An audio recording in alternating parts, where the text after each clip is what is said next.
T-Man 978 Chill Review.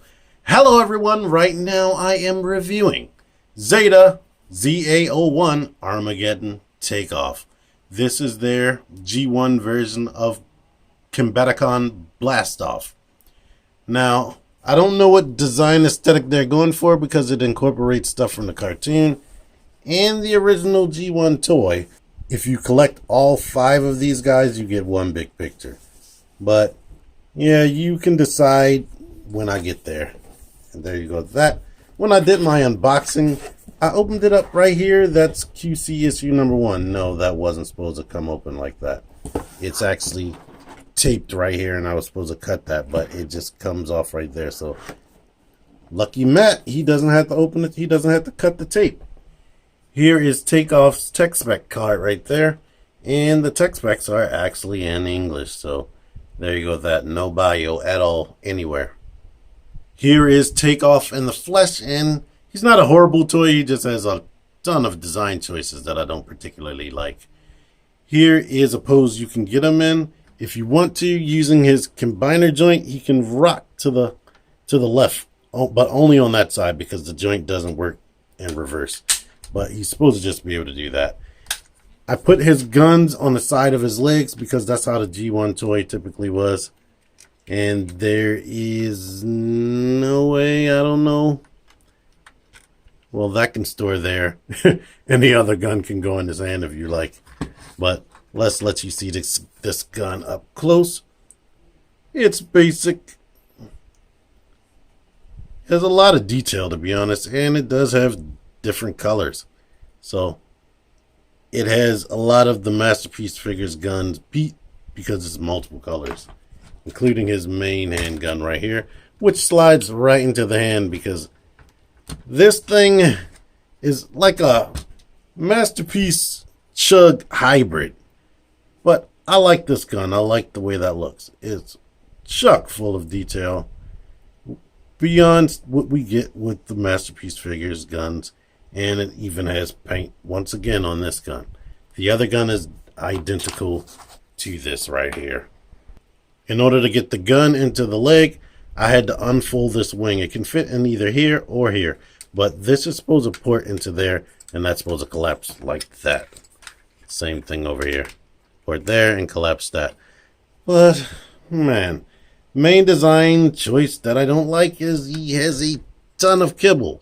If they wanted it to fit in with the Masterpiece aesthetic, they would have found a way to make him have less kibble. Because with the current day Masterpiece, if a character has kibble, the kibble is concentrated in like one place, like maybe just the back. Or somewhere in the back of the waist or something like that. But he has all this wing folded up right there. And just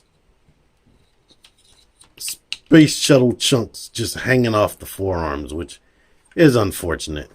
This backpack doesn't bother me too much, but this kibble right here is just horrible. It's horrible. But what makes me think of the cartoon had these type of feet, these thruster feet. The toy never had that. But everything else about him pretty much looks like the toy.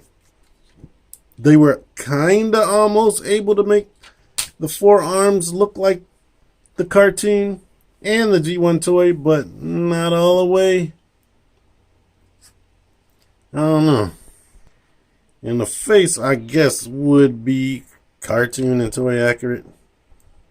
I haven't stared directly at his face in the cartoon. But if you want, here's one cool thing. If you lift that out, pull this forward, put this back in, you can kind of give him G1 toy accurate hands because that's all he had. But the hand was able to fold like that. So that is funny and weird. But he has some cool details. As you can see, he has transparent parts right there. Well, that is going the extra mile. I believe these are transparent as well. He has transparent parts in the knees. You do not see stuff like that with the official Masterpiece. So that is cool. But let's get into his articulation. His head is on a simple limited ball joint. It can almost turn 360 if it didn't bump into the combiner joint right there. You can look down, not at all, really. You can look up a tiny taste, and he has some head pivot. This joint lifts up there, 360 right there, and they're just on friction that moves nicely. This joint right here is ridiculously, unnecessarily tight. Like I can't even move it outward without grabbing here and doing that. Like frickin' Metroplex joints aren't even that tight. He has a bicep swivel, which is on a mushroom peg, but you see how tight that is. One thing I don't like, if you move his arm out one click, one click, he's still good to go. 2 clicks, he can't rotate his bicep. That's unfortunate. He's technically has double jointed elbows. So the elbow bends here, but then the next joint can make it go above 90 degrees. The wrist rotates, but the thumb bumped into this little peg right there. So it constantly makes this detach. And that is definitely unfortunate. The fingers have one hinge at the base knuckle, and they all move individually. The thumb does nothing. He has a waist swivel here due to the combiner mode gimmick. He has a waist swivel here, and I showed that pivot right there. That his legs can kick out that far, so pretty much all the way and all the way back. He can split all the way. Thigh rotation. It can go all the way around if you move it out. He is sort of double jointed knees, but they're hindered. Like, it can bend all the way to there if you have it forward. But the secondary knee part makes it do that, but that doesn't really help. And the foot can pivot that way. It's kind of looser than I would want it to be. It doesn't rotate side to side. This heel spur, it can do that, and this can move due to transformation, but that doesn't really help you with too much. So it's a decent toy. The main things I don't like about the articulation is that right there. I wish the head could look up a little bit more, wasn't as hindered, but that doesn't bother me so much. And the legs are decent. You saw the pose I had it in when I first started, so it is decently good at posing. Size comparison wise, like I said, he fits in with the Masterpiece figures. Starscream is only just a smidge taller than him, but yeah, they should be about as tall as Starscream. Design aesthetic wise though, I think he has more in common with Chug. Like, definitely, when I first started playing with him, I started thinking about this guy, this oversized dude.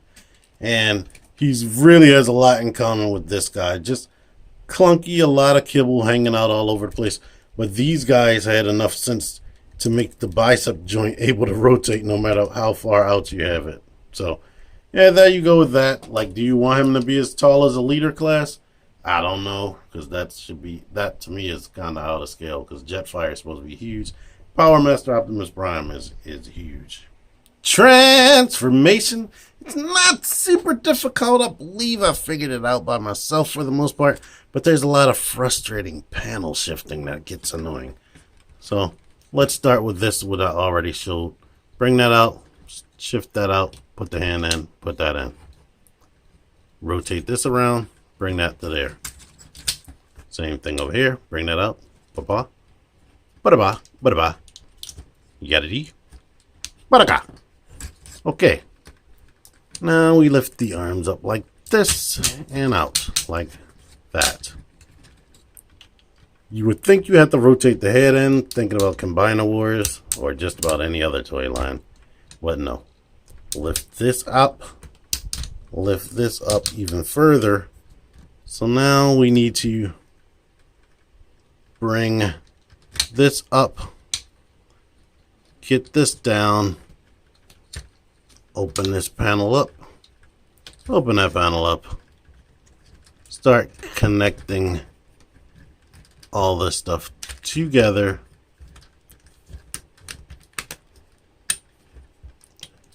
As best you can.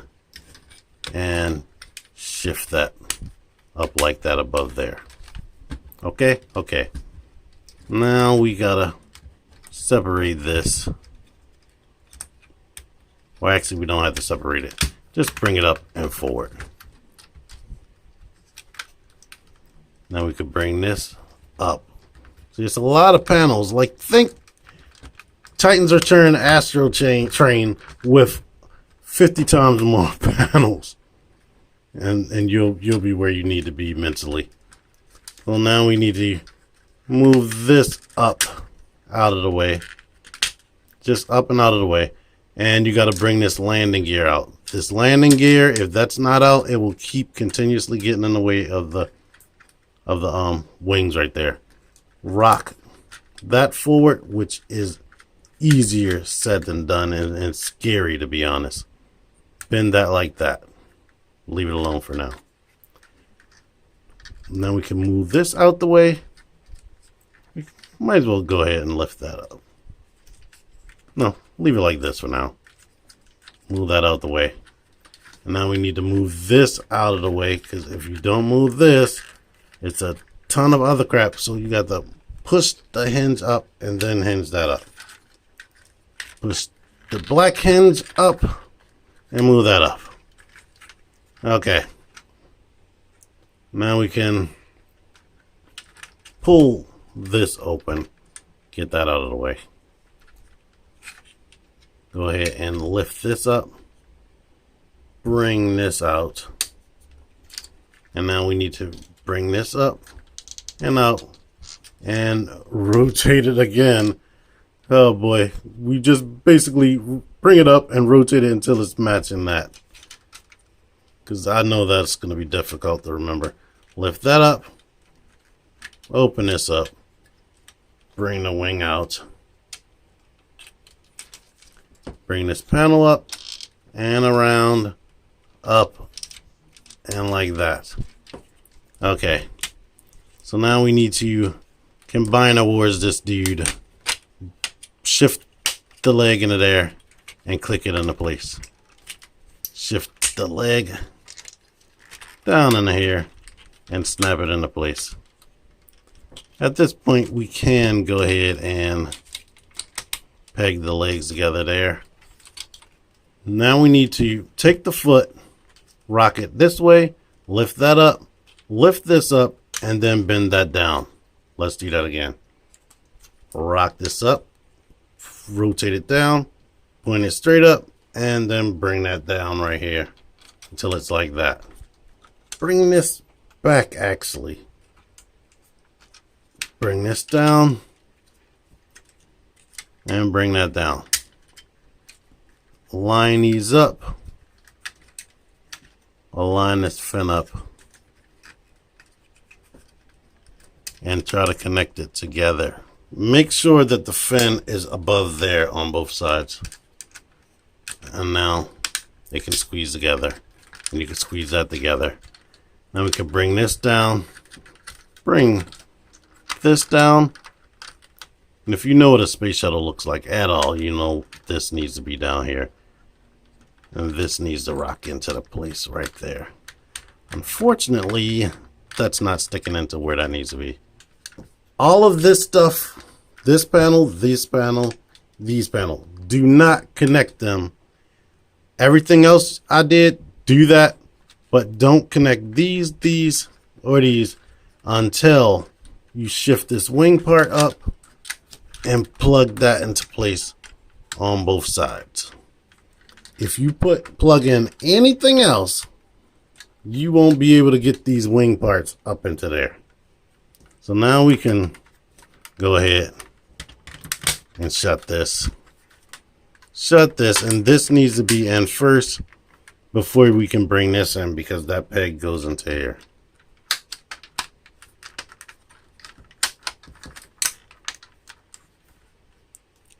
And now this can click up like that, and the wings can unfold like this.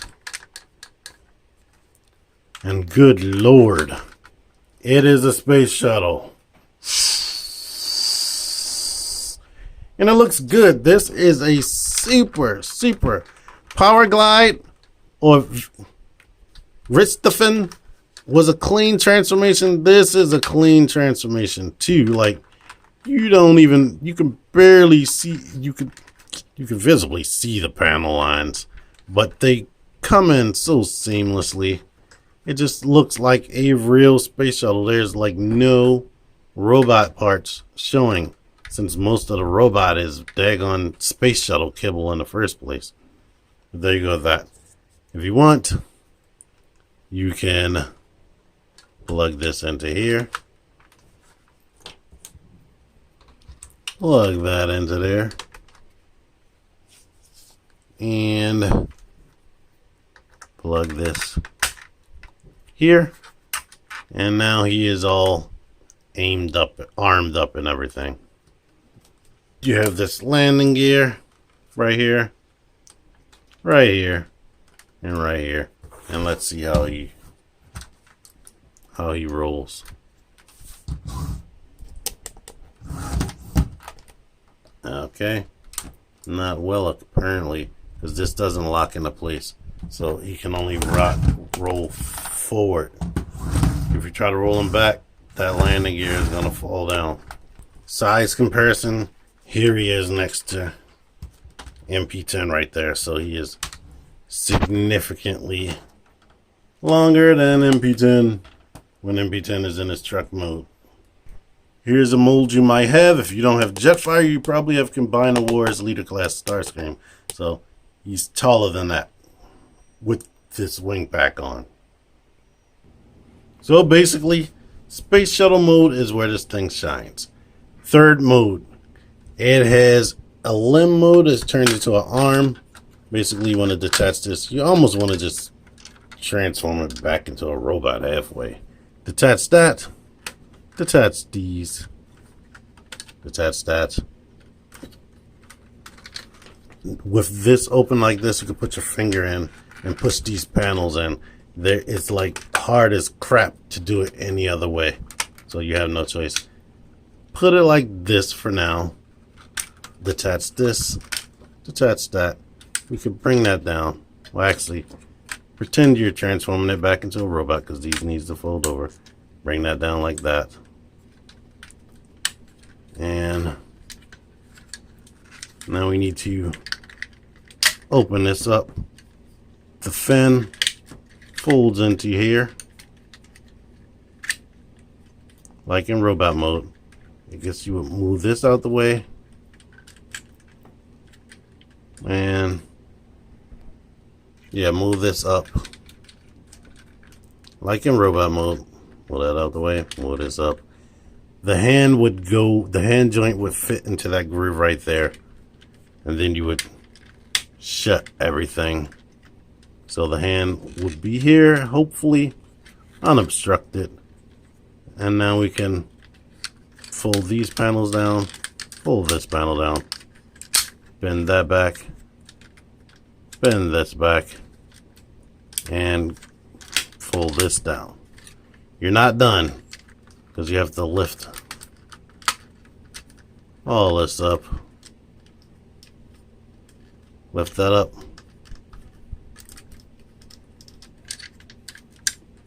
These should be folded down. Open this panel up. Now you're supposed to bring with this as much out of the way as possible. You fold this up into there, and that actually tabs back together. Getting this out, this shoulder joint is extremely freaking tight. Oh boy. The best way to do it, and I have no choice but to do this, you have to separate that and open this panel up right here. And now with your finger you can force this combiner joint out straighten that up. Rotate the waist at the top before you forget. Shut this and bring all this like it was ahead of time.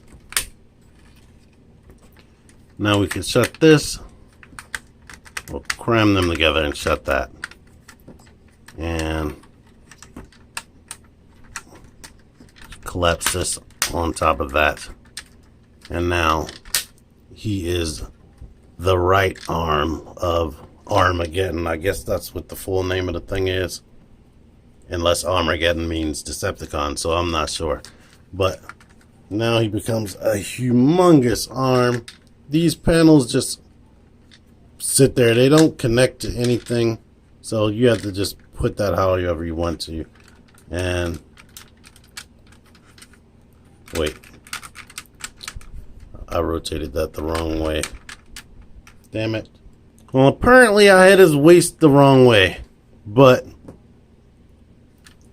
this is the front of the waist. I had that wrong. So today he's going to be a left arm. Basically, you see here is the range of motion. There is a piston right there, as you can see. So imagine that being an arm. And let me bring another robot in. This is touching the floor without the hand on it. The shoulder would start there. But that's a big arm. It weighs probably about as much as Megatron. But if it had a hand on it, the fist would be about there and the shoulder would be touching Megatron's shoulder. So it's a big arm. So yeah, I told you everything good and bad about this toy. I mean, it's not a horrible toy. If you just want a big Bruticus looking or Combaticon looking robot, it's good for that. In fact, it doesn't look like current day Masterpiece to me. It has a ton of kibble, but it wears it well. I mean, sometimes it might get in the way while you're moving the arms, but this is pretty much that's pretty much just there. And this backpack, you don't really have to mess with too much. One thing that is a problem that I can't even fake to you, this opens up way too easy. And the hand bumps against that peg, like I said. But other than that, it's a decent toy, and it's definitely, for the price is definitely good. I mean, weight-wise, this thing is 2 times as heavy as a leader class figure, but you see it's just as big as a leader class figure. It might have some die cast in here. If it does, I don't know where it is. I think this is just some really, really solid plastic that Transformers hasn't used in years. So it's only about $60. That's $10 more than leader class right now. And the packaging, it's a whole presentation really, with that styrofoam or foam insert and whatnot, collector's card and all that. I think it's worth what they're asking. So that might be why this thing has the flaws that I complained about. But anyway, if you like this video, let me know by clicking the like button. Let me know by subscribing and clicking the notification bell. Let me know by sharing and commenting, if I didn't already say commenting. Until next time, T-Man978 out of here. Thank you for watching. Click the videos. Click the videos, baby. Click the videos. You should really click these videos. Click the videos. Click those videos, baby. Click the videos. You really should click those videos. Click that shit.